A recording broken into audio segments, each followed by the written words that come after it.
This podcast is brought to you by Progressive. Are you driving your car or doing laundry right now? Podcasts go best when they're bundled with another activity, like Progressive home and auto policies. They're best when bundled too. Having these two policies together makes insurance easier and could help you save. Customers who save by switching their home and car insurance to Progressive save nearly $800 on average. Quote a home and car bundle today at Progressive.com. Progressive Casualty Insurance Company and Affiliates. National average 12-month savings of $793 by new customers surveyed who saved with Progressive between June 2021 and May 2022. Potential savings will vary.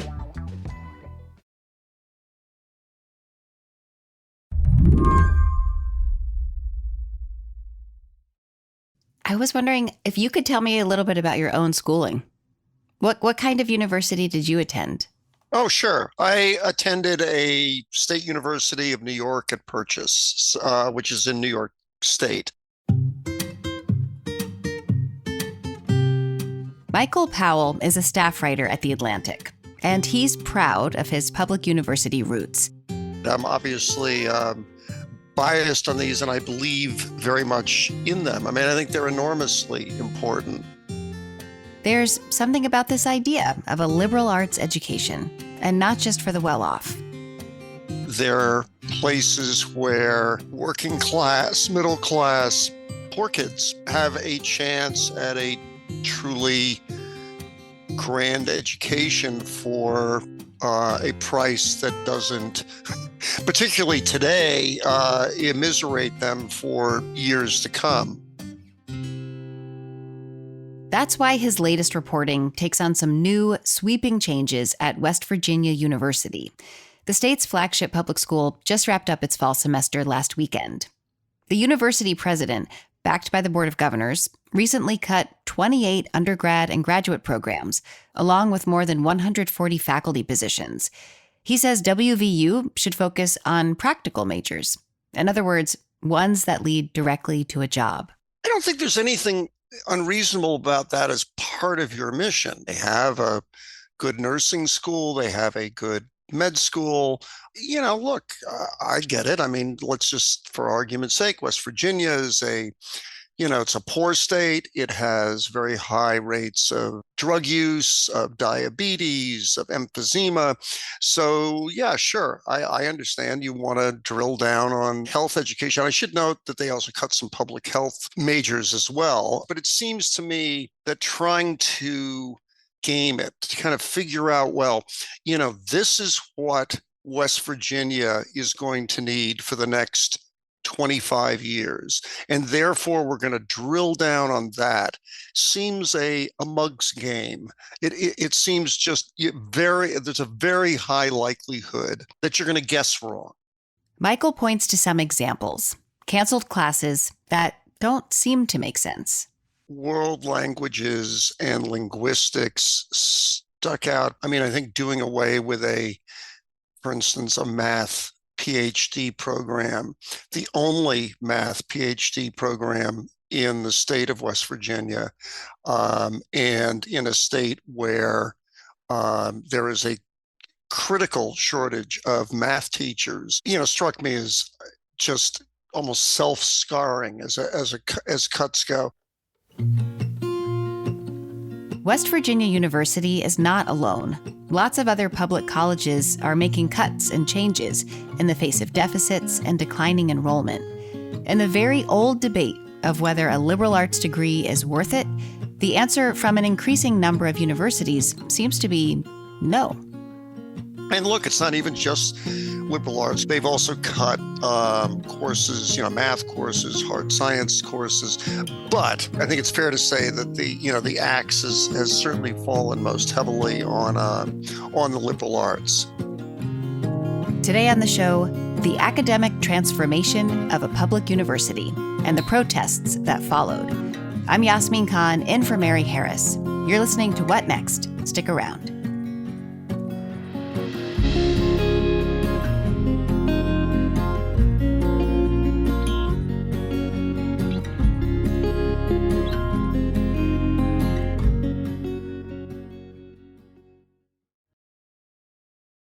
This show is brought to you by Discover. In today's world, it can seem that the best treatment is reserved for only a few. Well, Discover wants to change that by making everyone feel special. That's why with your Discover card, you have access to 24/7 live customer service, as well as $0 fraud liability, which means you're never held responsible for unauthorized purchases. Finally, no matter who you are or where you are in life, you'll feel special with Discover. Learn more at discover.com/creditcard. Limitations apply. This episode is brought to you by SAP. First, the bad news. SAP Business AI will not help you generate cubist versions of your family's holiday photos, but it will help you understand which supplier is best to help you roll out your plant-based packaging in Southeast Asia, or identify the training your junior project manager needs to rise up the ranks, or automate repetitive tasks while you focus on big innovations. So you can be ready for the next opportunity. Revolutionary technology, real-world results. That's SAP Business AI.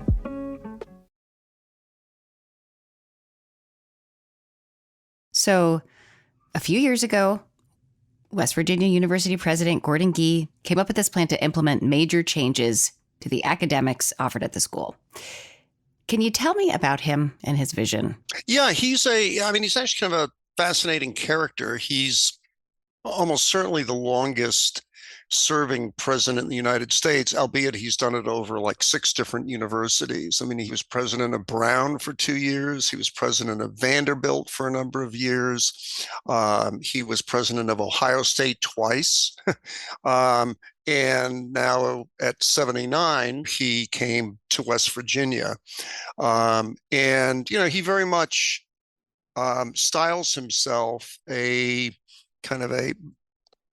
two things that are sometimes contradictory. One is a defender of land grant universities, that is state universities, but also a visionary and a visionary who's willing to do what is needed to keep these places from becoming, dinosaurs, from stumbling down a path towards extinction. So he came in about, I just want to get the timeline right. Sure. He came in at the very tail end of 2013. He had been kind of pushed out of Ohio State. And he had said at the time that he was retiring. But shortly thereafter, West Virginia had an opening. He agreed just to come in and basically be the caretaker until they picked a new president. Shazam. A couple months later, he was that new president. That was now 2014. And at the time, I mean, he's always somewhat ebullient. And he said, we're going to grow this great state university into an even greater institution. I'm going to hike enrollment from, I guess it was about 29,000 at the time, to 40,000 within, I guess it was 10 years, 9 years. We're going to add programs and we're going to do this and that and the other thing. But in fact, enrollment not only did not grow, it's declined. It went from 29,000 to about 27,000 and change today. That was a big fail. And then a few years ago, I guess maybe it started in 2020, he announced or decided that he was going to make cuts. He wanted to make major changes to the academic programs. What was his vision exactly? And how did he justify it? When he announced it in 2020 that he wanted to do this academic transformation, he wanted to pull West Virginia, into the next, next stage of its existence, and he wanted to make sure that it was going to be at the forefront of, public universities and all this sort of thing. He didn't really say, he certainly didn't say, and I'm going to be cutting 30 majors. He sort of, in a somewhat vague way, said, we need to make some hard decisions. We need to kind of look at everything. Everything needs to be on the table. But he was not at all specific. But I think roughly speaking, his vision, as much as possible, he wanted programs that related deeply to the economy of West Virginia, to what West Virginia needed, and that we need to think of our customer and that is the student. For instance, I mean, like when he talks about world languages, the customer doesn't want to have required courses. So a number of different majors demanded 2 4 semesters of, say, a foreign language. He argues now that that is an onerous requirement. Guy initially suggested cutting 32 programs and 170 jobs. After weeks of protests and some bad press, the Board of Governors eventually approved cutting 28 programs and about 140 faculty positions. But some surprising majors still found themselves on the chopping block. World languages, notably, what was it, both a recreation majors, which is a big deal in West Virginia. I mean, and again, one of those kind of baffling cuts, because tourism and that sort of thing is a big deal. It's a beautiful state. The math PhD program, education, administration, again, kind of a somewhat baffling cut. I mean, they have trouble throughout West Virginia in holding teachers, administrators, and this sort of thing. They're always they're facing cuts. It is a tough very often because of drug use and alcoholism and stuff. The need to keep people in some of those areas and to keep producing people capable of filling those positions is a rather urgent one. In other cases, they made cuts but didn't entirely cut majors. So chemistry, English, literature cut a number of positions to the point that they did not have the staff this year to offer a course in Shakespeare. So it was a combination of completely doing away with majors and then cutting others to the point and adding to teaching loads such that students were going to get a quite diminished opportunity. So, I mean, the school is facing a $45 million deficit, one that Guy has contributed to, I guess. Yes. Was the president framing the cuts to humanities programs as a financial decision? Like, what was he saying? We can't afford all of this, so we have to make painful choices and make some cuts. This is one of the baffling things, because the answer is no. Perhaps for reasons of ego, he does not want to admit that there was a deficit, because if he were to say that, then the question naturally arises, well, you've been here for 10 years. He takes great pride in his prowess. I mean, always has. I mean, at every university, his prowess as a fundraiser. So the question then becomes, well, why didn't you shoulder to the wheel and either convince wealthy donors to give you money, or more to the point, go to the state legislature where he has, by all accounts, good relationships, Republican state legislature and a Republican governor. The state has a 1.8 roughly $billion surplus this year. That's remarkable. What's up with that? Yes, go to Charleston and push to get some more money. I want to talk about some of the reaction on campus to these sweeping changes. Specifically, I want to hear about a student you met named Taylor DeLong. Tell me a little bit more about what Taylor told you. Yeah, Taylor is a wonderful young woman. And, like a lot of young people when she came to college, particularly if you're first generation, there is this kind of practical mindset. I should do nursing, business, engineering. Actually, that's sort of the holy trinity. It's tangible. It's something that you think, well, if I get out of here, I can earn a living doing that. My wife is a nurse midwife, so I'm not going to run down nursing. Those are all terrific things. But one of the great things, again, I think, about a university is you come there, and this is certainly Taylor's experience, is you come to the university and all of a sudden you take a Shakespeare course. All of a sudden you take a Russian studies course, and things that you just hadn't thought of growing up, as she did in Wyoming County, this very, very rural and poor county in southern West Virginia. All of a sudden these things become tangible and real, and you find yourself thinking and your brain kind of going in directions that it hadn't gone before. talking with her and a couple of the other students was very moving in that regard, because you just saw that kind of excitement and also that pride in being a West Virginian. Like, I'm a West Virginian, she would say, and I can make some future I hadn't thought of 3 years earlier happen for me. I mean, some critics would argue that a university's job is to set you up for a successful career, not necessarily to make your brain come a fire. I'm wondering what you make of that. What is a university's job? Yeah, I guess I don't make much of that, because I don't see how you can separate one from the other.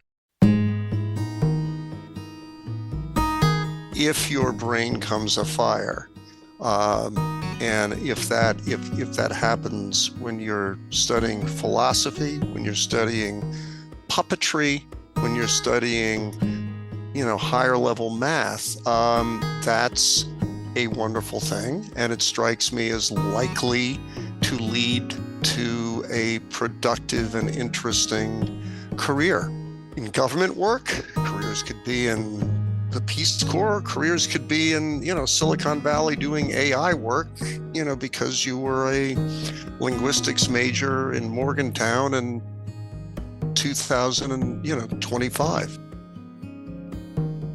After the break, WVU isn't the only state school to face a budget shortfall, but not all schools are making cuts like this either.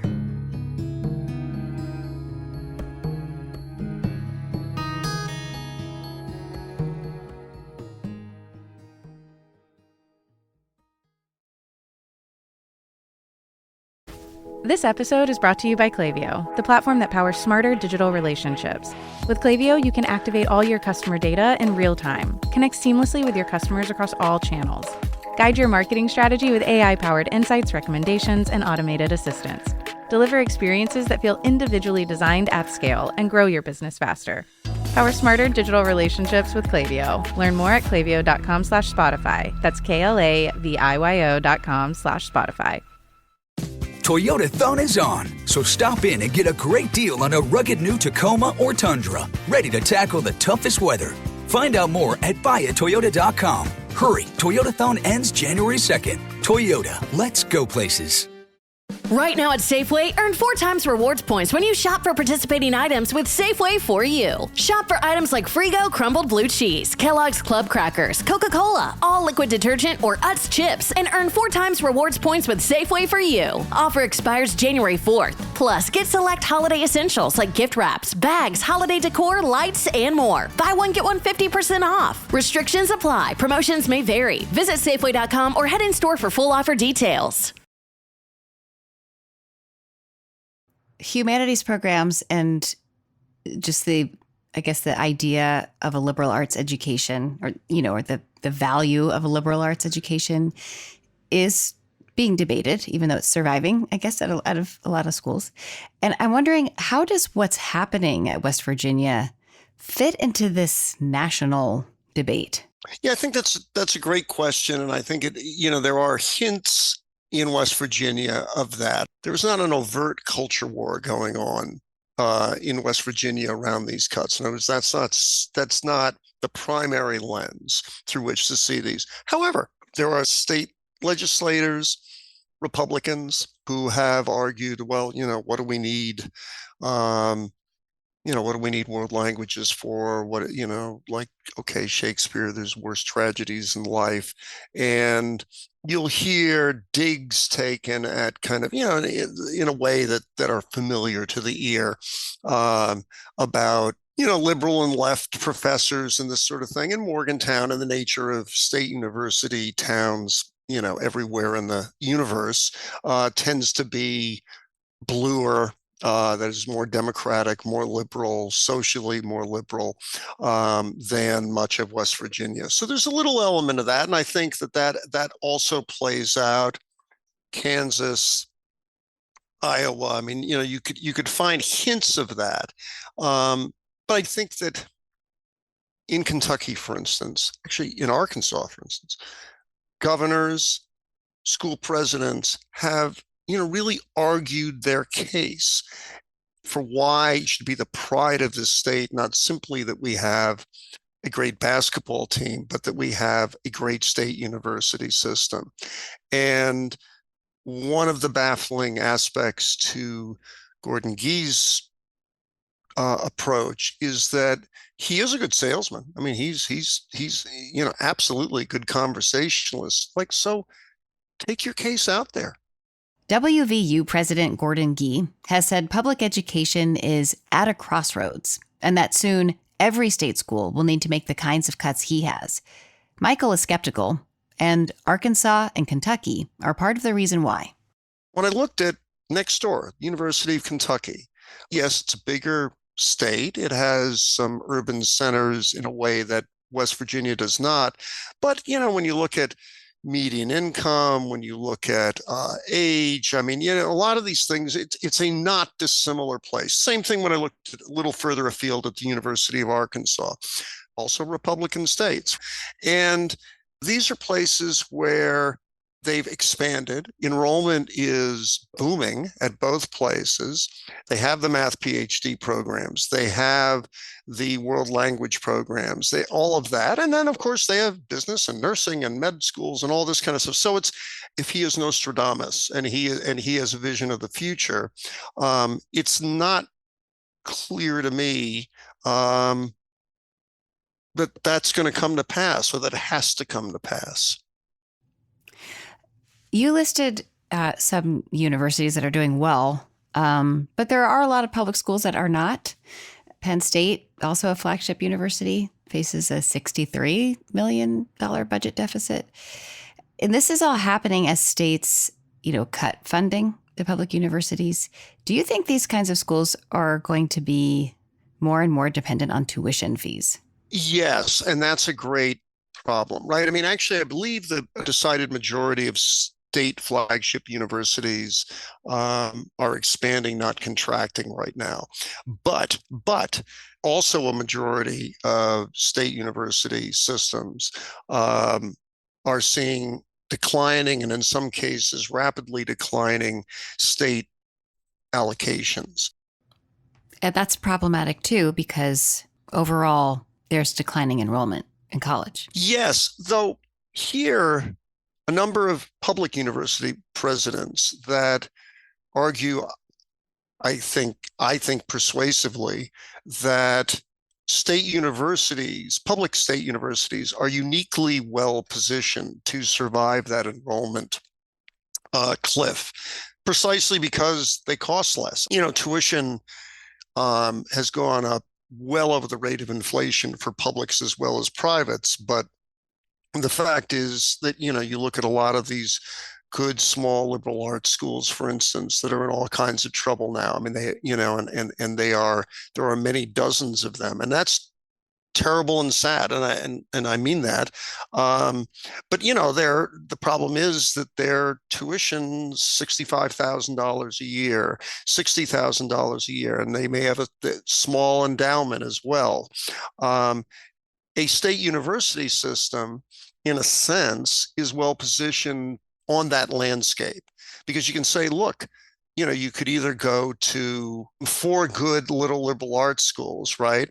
Or just 4 good private colleges, or you could come to College Park in Maryland, or you could come to Binghamton in New York, or you could come to Morgantown in West Virginia, and you can get a really good education at, relatively speaking, a fraction of that cost. So I don't see it as a given, even within a recessionary environment for enrollment, that state university systems face inevitable decline. What's the mood? Do you know? I don't know if you've kept tabs on West Virginia University, but what's the mood as students wrap up the semester? It's sad, and I have stayed in touch. I was really struck by the eloquence, in the sense that, probably in particular kind of upper, 3rd and 4th year students are aware of what their opportunity has been there. And they're seeing those classes start to disappear. They're seeing professors beginning to pick up and leave. One woman, talked about coming there, and she had come from an elite university, had intended to work at an elite university. A job fell through at the last moment for, an Ivy League schools. She's in her 30s, and she had taken a job at West Virginia. And over the course of the last 8 years, had just fallen in love with it and with the students and with their hunger. My strong suspicion is that she will land, somewhere fine. But as she says, aside from the dislocation of moving her family and all of that, there's this real sadness that, like, this, as she put it, this was a place where education really mattered, where what she did really mattered. Michael, thank you so much for your time. I really appreciate it. Oh, sure. It's been great talking with you. Michael Powell is a staff writer at The Atlantic. That's the show. If you're a fan of What Next, the best way to support our work is to join Slate Plus. Go to slate.com/whatnextplus to sign up. What Next is produced by Paige Osborne, Elena Schwartz, Rob Gunther, Anna Phillips, and Madeline Ducharme. We're led by Alicia Montgomery with a little help from Susan Matthews. Ben Richmond is the Senior Director of Podcast Operations here at Slate.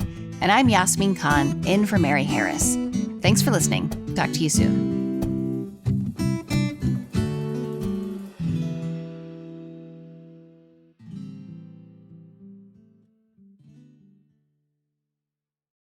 This show is brought to you by Discover. In today's world, it can seem that the best treatment is reserved for only a few. Well, Discover wants to change that by making everyone feel special. That's why with your Discover card, you have access to 24/7 live customer service, as well as $0 fraud liability, which means you're never held responsible for unauthorized purchases. Finally, no matter who you are or where you are in life, you'll feel special with Discover. Learn more at discover.com/creditcard. Limitations apply. Toyotathon is on, so stop in and get a great deal on a rugged new Tacoma or Tundra, ready to tackle the toughest weather. Find out more at buyatoyota.com. Hurry, Toyotathon ends January 2nd. Toyota, let's go places.